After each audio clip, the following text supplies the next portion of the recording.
Oi, pessoal! Hoje a gente vai mergulhar de cabeça numa das obras mais desafiadoras e, olha, também mais influentes de toda a história da filosofia.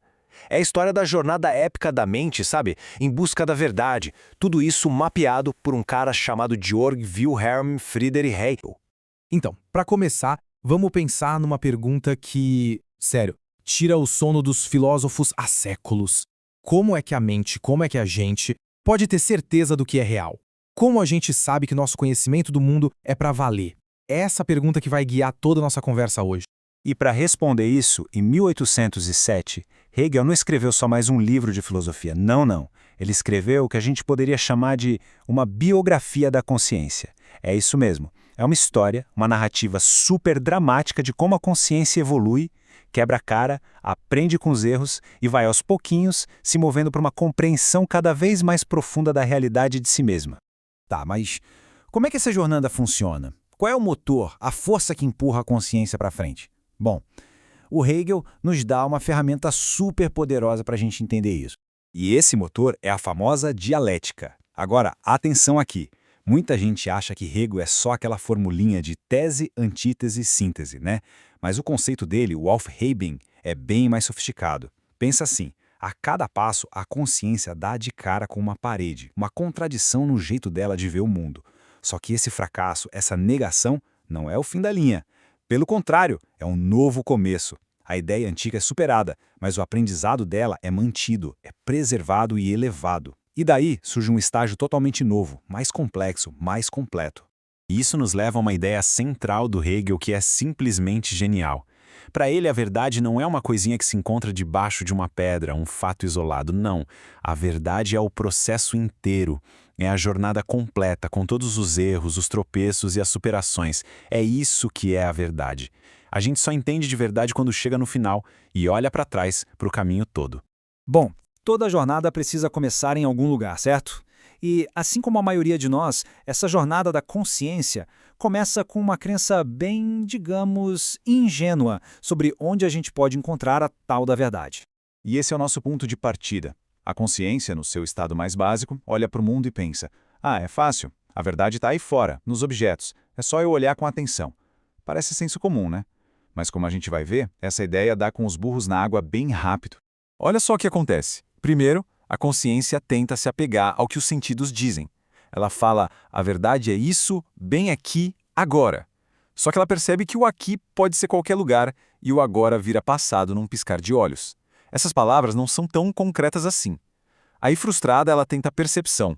Ok, vou organizar as coisas pelas suas propriedades, tipo isso é branco, é salgado, mas logo vê que as propriedades são confusas, um objeto tem várias ao mesmo tempo. A última tentativa é buscar o entendimento, procurar as leis universais por trás de tudo. Só que, a cada passo, a certeza escapa. Cada tentativa de achar um chão firme falha, e essa falha é o que a força a seguir em frente. E aí vem a primeira grande virada da história. A consciência percebe uma coisa fundamental. Em todas as tentativas de conhecer o objeto puro, lá fora, ela mesma estava sempre na jogada. Era ela que estava organizando, classificando, dando sentido a tudo. A ficha cai. A certeza não pode estar só no mundo externo, porque o sujeito que conhece, a mente, é parte essencial da equação. Isso muda tudo. A jornada precisa tomar uma direção completamente diferente. Depois de fracassar em achar a verdade nas coisas, nos objetos, para onde a consciência vai? Para o único lugar que sobrou, para dentro. E é aqui que a jornada vira um drama humano de verdade, super intenso. Esse é um ponto de virada gigantesco. A consciência agora se descobre como um eu, um sujeito. Mas o que diabos significa ser um eu? Ela logo descobre que essa é uma pergunta que não dá para responder sozinha, olhando para o espelho. E aqui entra uma das ideias mais poderosas de Hegel.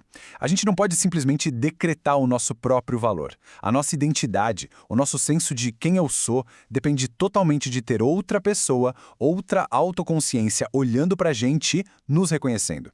E essa busca por reconhecimento, essa necessidade, vai levar inevitavelmente a um conflito. E essa luta de vida ou morte cria a famosa dialética do senhor e do escravo. Funciona assim. O senhor é o cara que arrisca a própria vida para dominar o outro e forçar esse reconhecimento.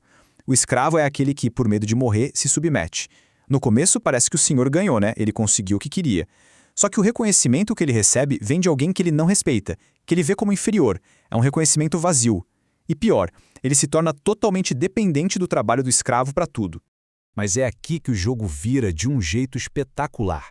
O escravo, por meio do trabalho, está ali, moldando o mundo, transformando a natureza. E ao fazer isso, ele começa a ver a si mesmo, a sua própria consciência nos objetos que ele cria. Ele aprende a ter disciplina, ganha habilidades e, o mais importante de tudo, ele descobre que tem o poder de mudar a realidade. No fim das contas, é ele quem alcança uma autoconsciência de verdade, independente. Enquanto isso, o senhor fica lá, parado no tempo, estagnado. É uma lição incrível de como a identidade e a liberdade nascem da ação, do trabalho no mundo. Beleza. Com essa nova autoconsciência na bagagem, a jornada entra numa fase totalmente nova. Agora, a mente vai tentar juntar as duas coisas: a certeza que ela tem de si mesma com o mundo lá fora. Chegamos na fase da razão. É aquele momento em que a consciência, cheia de si, olha para o mundo e declara: o real é racional. Basicamente, ela acredita que a realidade tem que seguir a mesma lógica que a cabeça dela. É um super otimismo, sabe? Ela tenta encontrar suas próprias regras na natureza, tenta criar uma moral universal, mas, de novo, ela quebra a cara. Ela descobre que a razão de uma pessoa só é limitada, é abstrata e não dá conta da bagunça do mundo real, com todas as suas paixões e tradições. Ao perceber que a razão sozinha não dá conta do recado, a jornada se expande de novo. A consciência entende que a verdadeira razão, a verdadeira identidade, não se acha no isolamento, mas na vida em comunidade. É aí que entra o conceito de espírito, ou Geist em alemão. Pensa nisso como uma consciência coletiva, que se expressa na cultura, nas leis, nos costumes, na história de um povo. O indivíduo finalmente se entende não como uma ilha, mas como parte de algo muito maior. Isso leva a uma conclusão importantíssima. Liberdade não é simplesmente fazer o que dá na telha. A liberdade de verdade, a liberdade concreta, só existe de fato dentro de uma comunidade, com leis e costumes que nos reconhecem e que nos dão as ferramentas para a gente poder ser quem a gente é de verdade. Ufa! A jornada já passou pelo mundo dos objetos, pelo conflito com o outro, pela vida em sociedade. Agora a gente está se aproximando do grande final, o destino de todo esse caminho. E o destino final é o tal do saber absoluto. Mas calma lá, isso não significa saber todos os fatos do universo, tipo virar onisciente. Nada disso. Significa chegar num ponto em que é possível olhar para trás e entender a jornada inteira, com cada erro, cada perrengue, cada superação, não como um caos, mas como um processo lógico, um caminho que tinha que ser percorrido. É a consciência entendendo a si mesma, entendendo a sua própria história. Olha que legal esse resumo de todo o caminho que a gente percorreu. A gente começou com a consciência, olhando para o mundo e aprendendo que a mente sempre participa do que a gente conhece. Isso levou à autoconsciência, a briga pelo reconhecimento e a descoberta do eu. Depois, com a razão e o espírito, esse eu se encontrou na sociedade, na história. Hegel ainda fala da religião, que é quando a mente entende essas verdades por meio de símbolos. E, por fim, o saber absoluto, que é quando a gente entende o processo todo, não mais por símbolos, mas por conceitos. É o mapa completo da viagem. E chegamos à conclusão, que é de explodir a cabeça. Para Hegel, o pensamento não está de um lado e a realidade do outro, separados. No fim das contas, a estrutura lógica do nosso pensamento e a estrutura lógica da realidade são a mesma coisa. É como se a jornada da nossa consciência para entender o mundo fosse, na verdade, o próprio mundo se entendendo, através de nós.